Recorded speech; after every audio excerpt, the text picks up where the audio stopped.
It affects everyone differently, and it's everyone's point of view. It's more than a talk show. It's a reality check. It's Reality Check with Monica Zukas. Good evening. Another Friday night is upon us. We've got a hot show tonight. I'm so excited. A couple weeks ago, I was attending a church. I was born and raised a Methodist, and I had basically only attended that church, staying the night with friends as I grew up. You know, I'd go to different churches and see different things, a lot of different things.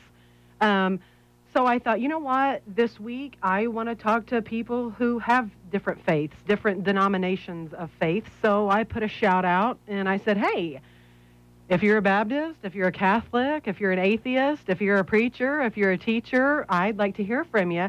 So I have a wonderful panel this evening of people. And first of all, I have with me Darrin Patrick. He was born and raised in Marion, been away for a while, and I'll get into that a minute, preaching and getting ready to come back to the area. I have Steve Essary with me this evening. He co-authored a book with his brother called The Hour We Least Expected, and his stance is that everybody's going to heaven. And some people love that. Some people cringe and don't want to hear it. And then I also have the stereotypical word that scares a lot of people, atheist. And I have to admit myself that whenever I hear the word, you know, I always say, you know, I'm not prejudiced, I'm not stereotypical, I don't play into any of that. And even sometimes when I hear the word, I'm like, oh, this person has to be crazy, or I mean, they're mean, or they're bad, or whatever. And lo and behold, I got an email from one of my guests, and it happened to be the atheist. And when I read it, I thought, wow, this guy isn't scary at all. And I wanted to start the show with a little bit of what he wrote me, because I thought, shame on me for being so stereotypical. His name is David Kirk. So anyway, just to preface a little bit of what he wrote me, I'm excited to participate on the show. I was invited by Steve Essary, of course. They became Facebook friends because of their differing views, and I think found out they had a little bit of similarities. David wrote, like Steve, I was raised in church, and until a couple of years ago, I would have told you I was a born-again Christian. I, like many, didn't attend church much in my early adulthood after being raised in the church. However, by, you know, my mid-20s, I was back in church and very involved, an active member in large non-denominational church, and he said it was a church that would even be considered somewhat charismatic. He said he led Bible study in his home with a small group, served in many areas, and went on many retreats, very, very involved in the church. He said, I would have told you that I loved worship. I would have told you then that I sensed the presence of the Holy Spirit during worship. And he goes on to say, so how did I get from there to here? Because I no longer believe any of that. He said, my first reaction was to really look inward. I didn't tell anyone. I did not read any books about atheism. I did not read any books about Christianity. I did not want to be influenced by anyone. I went back to the Bible. I read the Bible again in its entirety, basically over a period of time. Now remember, I'm talking about the atheist. This is part of an email he wrote me. I did not ever get, quote, mad at God and then reject him. Not at all. I went through a process of less and less belief. Ironically, I have the word faith tattooed on my arm with thorns around it. That's not what you see out of most stereotypical atheists. David's wife is still a Christian. They have an 11-year-old who was baptized in April of this year. He said that he reluctantly attended as an atheist father who was not at all in support of the happening. However, he said he married his wife as a Christian, and so he's still following on with that. And he goes on to say, of course, his wife is a Christian, and he kind of goes by don't ask, don't tell. He says, my 17-year-old is a Christian as well, and he has a 20-year-old son who has been an atheist longer than he has, despite his attempts whenever he, you know, was living the Christian life to, quote, save him. Atheists are not immoral people, as many believe. This is from David Kirk, my in-house atheist for the evening. We, in fact, more often than not, live the basic, quote, Christian principles that are presented as Jesus' teachings. I do not believe that Steve believes this, of course. This is Steve Essary. They have become friends through their journey. And he said, you know, looking forward to be on the show. So that caught me off guard because, you know, my non-prejudiced self, my non-trying to play along with stereotypes did in my mind. And then whenever I just saw this a couple hours from you on my email, in my Facebook messages, which I don't often check, I'm glad I saw that. So I kind of wanted to start with you as you didn't just have a big tragedy and several members of your family were killed and you were a believer, then you said, how could God do this? You're a bad God. Screw off. I'm done with you. This was a journey for you because you were raised in church, right? Right. Absolutely. I was raised in church, as I said, and not only raised in church, like I said, I went through adolescence like anybody and went to college and didn't attend churches as much, but I would always consider myself a believer throughout that. And then, again, in my mid-20s is when I would consider, when I started, living out the faith as an adult. Go ahead. Whenever you were a child, I'm assuming you went to church with your parents. Yes. And you went where they went. Yes. And you believe what they believe. Absolutely. And what denomination, if you don't mind me asking, church did you go to then? It was primarily Baptist church. Okay. So, again, my heavy involvement in the church was as an adult. Right. It wasn't like I grew up as a child and then I got to be 15 or whatever and rejected it. And as you said, nothing bad happened to me. It wasn't a instance where some tragedy happened.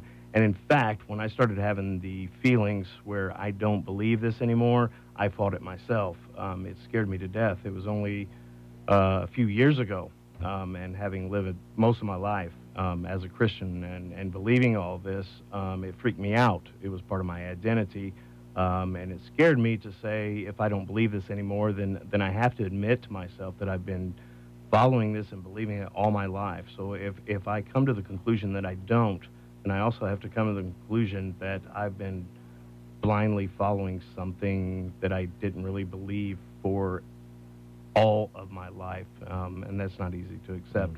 And again, And both my preacher and my Steve Essary, who has written the book, I know we have many differences tonight, and we're going to explore all that, but I like whenever you're shaking your head because you're understanding what he's saying. No, definitely. I'm not saying you're agreeing with it, but you understand, like, where he's coming from with you took your own personal journey.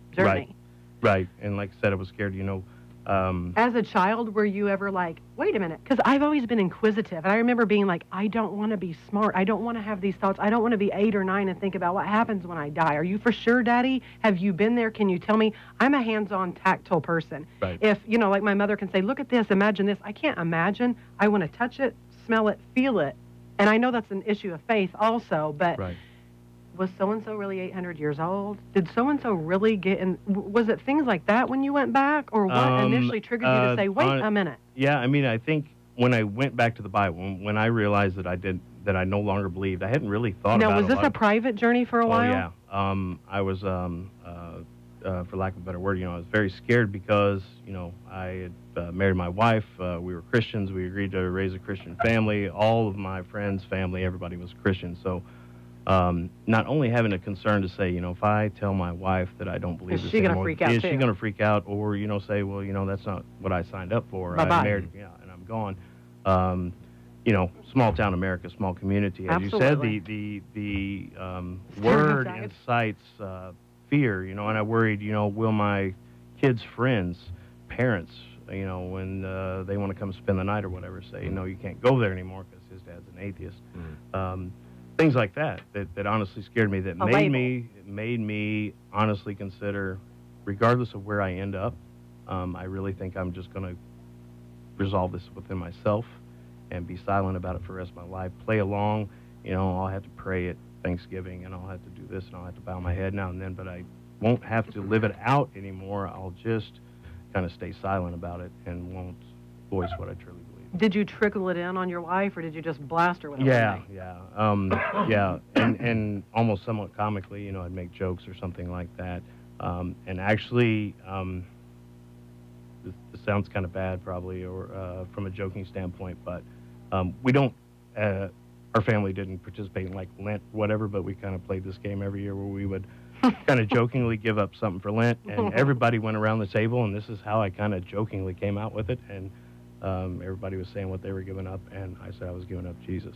And, got a big laugh, but they thought I was joking, and I really, he's giving up Jesus. You're so and I funny, laughed David. it off too, but I was kind of like waiting for the reaction, My wife laughed and thought it was kind of funny, but I was serious. But that was kind of how I opened up the door to progress further, just kind of joking about it.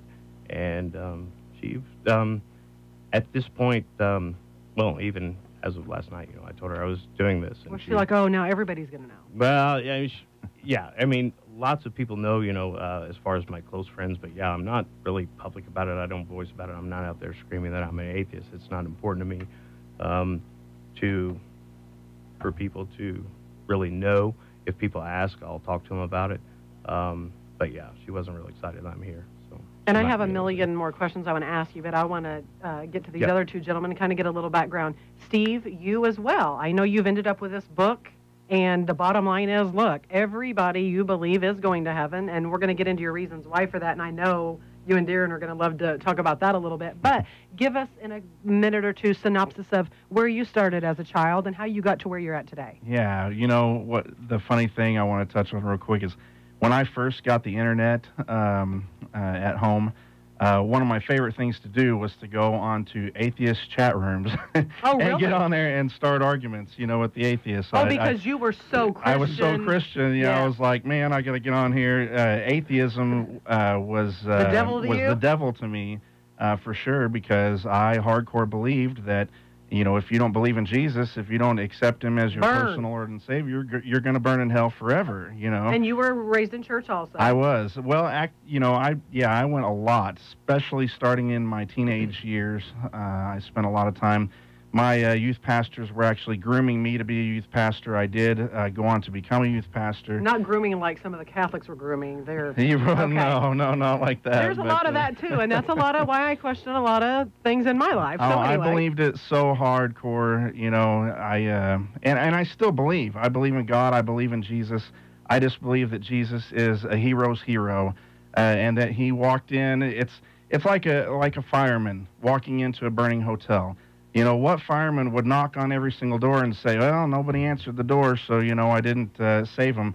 Man, walk in there, save first, ask questions later, That's what I see Jesus as. Why would he only save those that believe in him? Or, if he came to the world to die for sinners, then why wouldn't sinners be in heaven? I mean, it just doesn't make any sense to me. And initially, I want to talk about what got you even thinking about this concept, because weren't you challenged by a friend or somebody brought this point to you and you thought you are nuts? Oh, yeah. It was in 2007. It was March or April 2007. A friend of mine she was a youth pastor also at a local church, and I come in talking to her. We had just started going to her church, and I said, hey, I just want you to, yeah. Okay. I want you to stop right there because we have to take a quick break. We're talking about religion tonight. I'm setting in front of me a preacher man, an atheist man, and a man who says, guess what? We are all going to heaven. We're starting a good discussion. We're kind of getting everybody's background. We have to take a quick break. Please stay with us. This is Reality Check. I'm Monica Zukas. We'll be right back.